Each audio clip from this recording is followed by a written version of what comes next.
kapuso, mahilig ba kayong mag-post ng larawan ng inyong anak sa social media? Nagbabala po riyan ang isang grupo dahil posible raw samantalahin yan ng ilang individual at gamitin sa mga malalaswang content.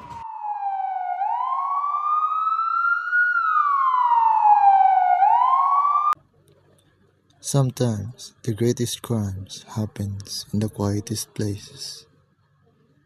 In the Philippines, thousands of children are being exploited online, right in their own homes. This is called online sexual exploitation of children, or OSEC. It's a crime, it's abuse, and it's real.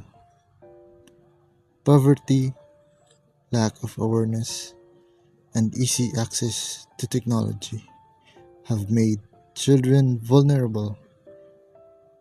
Sometimes, even those meant to protect them are involved. But we are not helpless.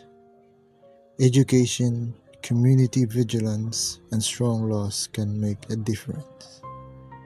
The Philippine government passed the anti-OSIC law in 2022. But laws alone aren't enough. We need you.